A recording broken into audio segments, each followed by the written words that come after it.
4 урилга, 4 уйлрал, 4 өнгө, 4 ертөнц гэсэн тодтолгод бол байдаг. Энд ирээд хөсгөл далайхан одоо захад тийм ээ. 4 эвтэй 4 амтан гэсэн их гоё шин нэртэй боллоо шүү дээ. Энэ үнтэй уулзаад үнэхээр хүний амьдрал баялаг байд юм байна. Сони юмэр дүүрэн байд юм байна. Тэр имийг гоё туулсан хүний яриа гэдэг бол бас агуу гэдэг юм гэдгийг ойлголоо. Амьдрал үнэхээр баялаг юм байна. Сайхан юм байна.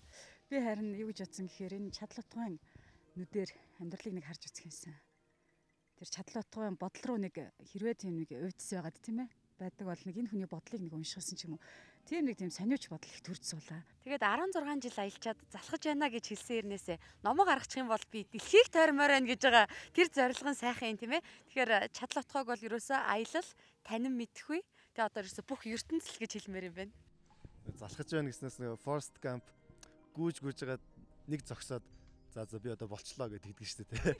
Тэрнтэй адилхан шадлаатгаа 23 жил аялчаад за одоо болчлоо гэж байгаа юм байна. Тэгэхээр надад бол уриалга байна л да. Одоо энэ хүний толгой дотор байгаа тэр олон мэдээллийг бит бос өгөх юм бол өөр юуг бит бос өгөх юм тийм ээ. Тэгэхээр энэ хүн маань ч гэсэн өөрийнхөө одоо юу хэрэгцээтэй байгаагаа хэллээ. Үнэхээр энэ чиглэлээр уран бүтээлч одоо тийм хүмүүс байвал тэр хүнийг одоо энэ хүний баримтат кино хийсэн ч болохоор бол надад бол санагдаж байна тийм ээ. Тийм учраас хэрвээ хүсвэл манай олон нийтэдтэй харилцах утастаад одоо шадлалтгаатай холбогдох дугаар ямиг аваад ингээд энэ хүнд бас туслаад үнэхээр хамтарсан уран бүтээл гаргуул үнэхээр үр дүнтэй болоод энэ хүний энэ олон жил ингэж явсан зүйлийг бид нэр өвлж авч өрлөж болох нэ гэж бодогдож байна тийм ээ. Бид Хөсгөл аймгийн эгэл энгийн хүмүүс дотроос сонирхолтой байж болох хүмүүсийг урьж оролцож байгаа. Миний урьж байгаа зочин маань өөрийнхөө одоо хүчээр өөрийнхөө оролдлогоор олон хэлийг сурч чадсан. Дээрээс нь аялал жуулчлалын бизнест өөрийнхөө хүчийг одоо сорж өөрийнхөө бизнесийг өргөжүүлж байгаа Батбаатарын Ганбаатар хэмээх залуу урьж байгаа. Ингээд Ганбаатарын тайзан хойморт урьж байна. За сайн байна уу? Шкона. За сайн байна. За сайхан зогсож гэнэ үгэх үү? Сайхан өвлжж гэнэ үү? Санка сайхан зогсож байна. 6 сар гарцсан цас арах бол энгийн үзэгдлөө. Энэ одоо байдаг л үзэгдэл шүү дээ. Тэгээд зөвхөн цас биш одоо бид нар нэвтрүүлэг ихтэй л ярьсан. Жилийн 4 удирлыг нэг агшинд мэдэрсэн гэл одоо ингээл бидний араар үзэгчд харж байгаа уулын манан улам өтгөрөл тийм ээ. Цас бороо ээлжилж одоо бидний нүүрэн дээр ингээл орж ийн. Тэгээд энэ далайн ус давлгаа алж байгааг ч юм уу. Их олон сонин байгалийн гоё үзэгдлүүдийг үзэгчд маань харж байгаа хаа. Ганбаатарын хувьд ер нь Хөсгөл аймгийн хатгал сум явуулав. Би хатгал төрж өссөн. Ерөөсөө л энд нөгөө усанд бол жарах байз. Өөрөөсөө жарахаа гэдэг чинь гарч ирэхгүй гэсэн үг шүү дээ. Муу нэг сайн хэлбэг. Таймандаа зүг бах уу. Тийм билээ их хөдөлмөрч их орлоготой гээд хэдэн хэл мэддэг вэ? Хэдэн хэл сурсан бэ? Би англиар бол бас өөргөө чамлахгүй нэлээд сайн ярьж ойлгоно би чинь. Оросоор бол сайн ярина. Зүгээр бичих бол байхгүй. Тэгээ бус хэлийг бол ерөөсөө зөнгөөрөө ойлгоод ер нь юу ярьж байгааг нь бол багцаад. Дандаа одоо жуулчдтай харилцаж явах явцдаа одоо илүү хэл сурсан гэж ойлгож болох уу? Одоо нэг бол би нэг түүх ярьж өгөх юм. За ингэсэн. Би бага бахта нэг 91-2 оны үед чинь нэг Монгол улс чинь нэг эдийн засаг мас гэл хоёр нийгмийн солилцооны үед хэцүүдсэн шүү дээ. Ингээд ирсэн багш нар хүртэл баг ярьдаг байл шүү дээ. Ингээд сургууль ном ингээд явж байсан. Биднэрээс одоо 8-ын дээр байна гэл. Тэгсэн би фото зураг их сонирхдаг байсан. Зураг аваад энэ чинь баахан мөнгөтэй ангийнхныгаа кино минут заалаар даагаал ингээд явж байсан. Ер нь ингэж явснаас ер нь жаахан бизнесийн ажил хийд юм гэдэг. Тэгээ яг хөө тэр үед чинь нэг ганцхан 8 хийх юм шиг зүгээр янзын аргаар үзсэн л. Тэгээ явж байсан өг чинь фото зураг бол нэг хүмүүсийн тийм мөнгөний хэрэглээ болно шүү төгөмлөөр. Тийм учраас нэг аль ингээл нөгөө чинь байхгүй болохгүй. Тэгээ малсан да. Аав ээжийнхаа манай аав ээж одоо ямаатай отчиргээл. Тэгээ хатгал да. Тэгээ ууланд гараал явж байгаа. Тэр чинь одоо 8 төгсөөл байж байгаа нөхөр шүү дээ. Тэгээ явж байхдаа ингээл арайдоо янз юм сонсоод явж исэн. Манай аав нэг ном авчирч өгсөн. Тэр үгээр учебник по английский гэдэг. За тэгээд орос хэлний дунд сургуулийн англи хэлний номууд. Тэгээ тэр номнуудаасаа бид нэр би чинь ингээл үзээл Ленин англи хэл гэдэг шиг дараа нэг Америк, Японы хамтарсан нуур судлалын нэг экспедицийн нөхдүүд ирэхгүй. Тэгсэн чинь Америкууд дээр нь очиод ярьдаг. Ярьсан чи ерөөсөө ойлгохгүй нөгөөч ерөөсөө ойлгохгүй. Нөхрөө хэлж байгаа ш нарийн ойлгохгүй. Тэгээд бичглээр миний хэлдгээс арай өөр хэлээл. Тэгээд ер нь тэр үед чинь жуулчд барууны жуулчлал нийгмийн солилцооны дараа юм чи барууны жуулчлал ирж эхэлж байсан. Ял энд тэнд майхантай юм уу эсвэл нэг шар далуутай маргадуулах гүйж очиод яриад. Тэгсээр аваад энэ хил нэлээд сайжирсан. Тэгээд явандаа энэ хөвсгөлийн орчны талаар бичсэн өөрийнхөө одоо танилцуулах зүйлсийг англи дээр хөврүүлэх гэж оролдоод. Тэр хөврүүлснэ. Манай энд бас нэг сайн зохиолч Америк багш байдаг гэсэн. Тэн дээр авч хянуул. Тэгээд нэг янзын уран чимэг гоё өгнүүд бас англиар ингэж хэрэгэлдэв юм байна. Ингээд явсан. Тэгэхээр чин орос хэл дээрх англи хэлний сурах хүчгээ сурахлаар чинь ингээд нэг давхар орос хэл нь явчих чинь тийм ээ. ерөн зэрэг гайгүй явж. Тэгээд нэг 10 дууга 6 хүртэл үзсэн нөхдөд чинь бас нэг үзсэн. Тэгэж сурж ирсэн байх нь тийм үү. Тэгээ бусад хэлүүдийг бол гадарлана гэсэн. Бусад гэдэг дотор ямар хэл вэ? Жишээлбэл Япон хэл үзэж байгаа ч гэнэ би бол дам Японд би ч нэг 20 гаруй онс. Тэгээ манай ах дүү нар бас Японд сурцгааж аваад ирсэн л дээ. Тийм учраас ингээд ярина. Тэгэл одоо манайх бол бүх жуулчтай, бүх орны жуулчтай ерөнхийдөө ирдэг. Тийм болохоор тэд нар чинь бас одоо бидэртэй л Франц үгүй гэх юм. Та 8 дугаар анги төгссөн боловсралтай хүн. Өнөөдөр гэтээ хувийн бизнесийг амжилттай явж байгаа нутаг орныхан чинь манай шилдэг залуучуудын нэг гээд нэрлэж байна. Дунд боловсралтай гэдэг энэ үг бүгнээс үүдээд асуухад боловсролын тухай та ер нь ямар ойлголттой явдгийг. Дараад нь мэдээж л хэд хэдэн сургууль сурсан л байлгүй тий гайгүй хөл дээрээ босоод боловсрал гэдгийг хүмүүс нэг хідэн цаасаар хардаг бол бас өрөөсгөл ойлголт гэл гэж би боддог. Өрн хүн юу ч мэдчихэж болно шүү дээ. Тийм. Одоо тэр Циолковский гэх чинь л 4-р анги боловсралтай байсан гэдэг ч юм. Тэгэхээр зүгээр би нэг хүн өөрийгөө өөрчлөх зүгээр гэгэрх гэдэг одоо би нэг гэгэргээд ах юм. Тэгтээ хүн өөрийгөө өөрчлөх чадвар л гэж байх хэрэгтэй гэж боддог. Нийгэмтэй хөл зэрэгсэж явахад түүнээс одоо нэг том одоо автоинженерүүд ч юм уу юу ч хийхгүй нэг класс түгээд явж байгаа юм байж л тийм. Тийм л дипломтой ажилгүйчүүд байдгийн их байгаа тийм ээ. Тэгэхээр тэр дипломыг бол ингээд явсан. Дараа нь нөхөж ямар сургуулиуд сурсан юм? За нөхөд би бизнес эдийн засгийн удирдлагаар 11 онд Талаван коллежийг төгссөн. Аймагтаа. Тий аймагтаа. Тэгээ одоо төрийн удирдлагаар бас сурж батлан хамгаалахтай. Тэгээд яах вэ? Тэгээд энэ улс нийгмийнхээ бас хөгжилд бас нэг хувь нэмэр чаддаг юм байдаг бол бас яах идэвхтэй байл гэж бодож байгаа. Түүнээс одоо тэнд нэг амбицрах юм бол байхгүй л. Би таныг бодохдоо одоо ингээд далаа дээр жуулчд ирэхээр хөтчөө чийддэг, орчуулагч чийддэг, камптай авчаа байлгах шиг ингээд хид хидэн ажлыг нэг доор ингээд зогслооч хийгээд нөгөө ах мөнгө нарийн ахиу тийм хүмүүс их олон байдаг гэж сонсчихсон. Тэгэл таныг одоо тэгж явж байгаад л энэ ноолын хилийг сурцсан ийм нутгийн хүн юм бах гэж тооцоолж ирсэн байхгүй юу? Тэр зөв л дөө. Би ч анх ингээл мор малтаа ийшээ жуулчд аваад ах дүү нартайгээ тэг хөтчийгээл тэгэл хэрээр гэр хицээр дэр хийгээл тэгэл энэ хөвсгөл нуурын чинь баруун зүүн эргээр энэ орчинд бол нэлээд явсан төө. Машинч бариад явж лээс. Эвдэрч хэмхрээл жуулчантай гомдол энэ төр тасрахгүй энэ төр байсан удаа. Тэгээд орчуулагч нь чинь. Орчуулна тэр чинь нэгэн цуг явж байгаа юм чинь гомдлоо тэр заримдаа хилгүү царай гаргана энэ тэр чинь ажиллаа ш. Одоо ямар бизнес аялал жуулчлалын салбарт юм бэ тийм ээ? Аялал жуулчлал. За бизнесээ эхлээд тэр удаж байгаа хэдэн жил болсон? За би анх ингэсэн. Энэ хатгалт нэг хідэн гэр бариад тэгээд бэкпэкнүүд гэдэг юм шүү дээ. Өргөвчтэй аяллуудыг авчийгээд. Тэгсэн чинь газар бас тэр тухайн үед засаг захаан олгож өгөхгүй. Тэгсэн газрын хууль уншихгүй.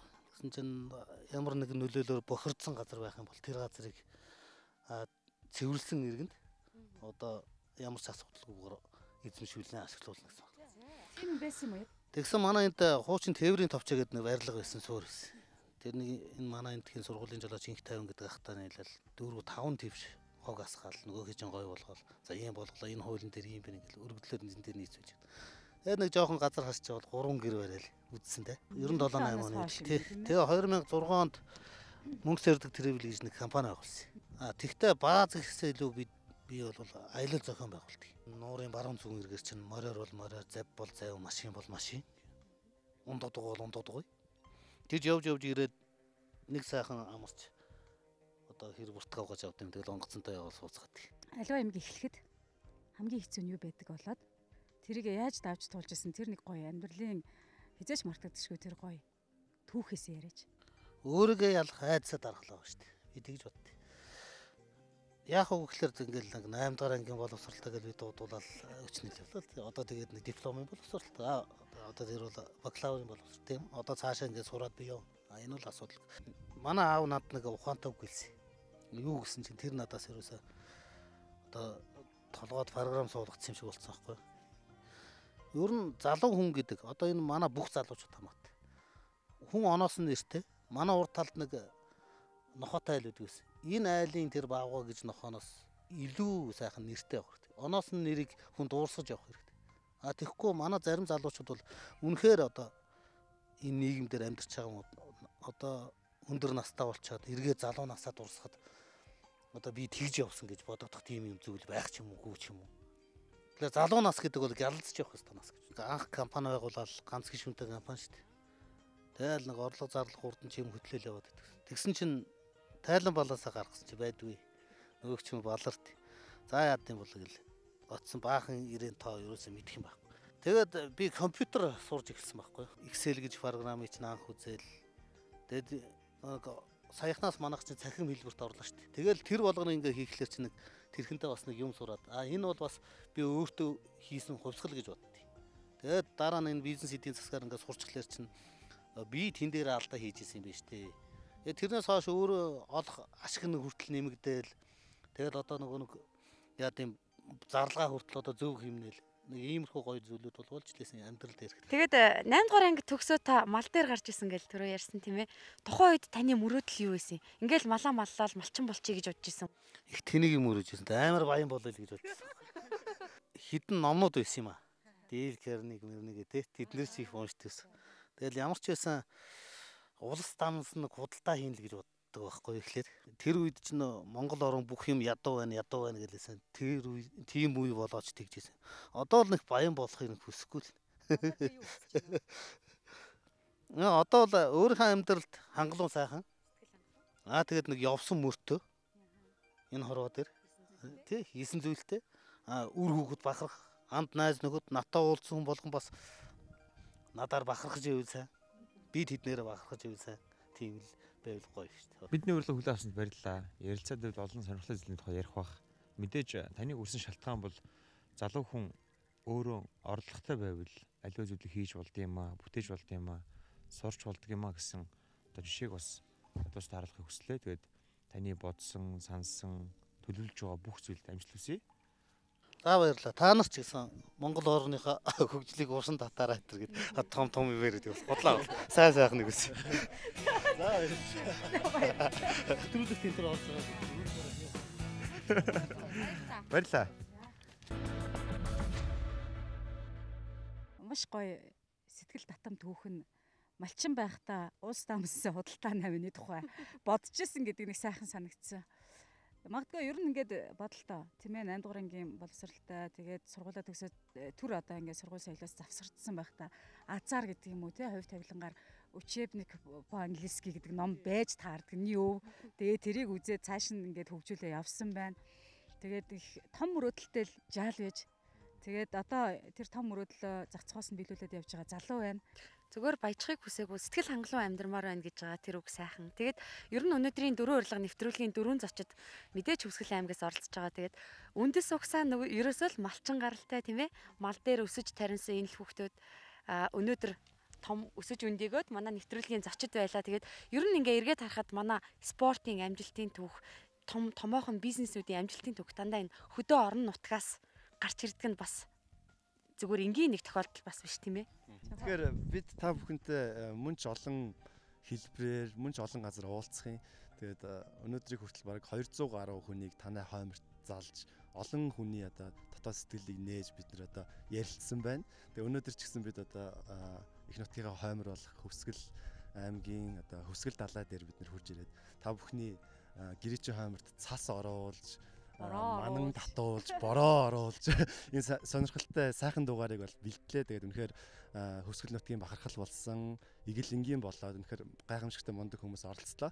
Тэгэхээр цаашдаа дараа нь бид одоо өөр хаана газраас та бүхэнтэй одоо яаж очихыг бодвол бид таашгүй.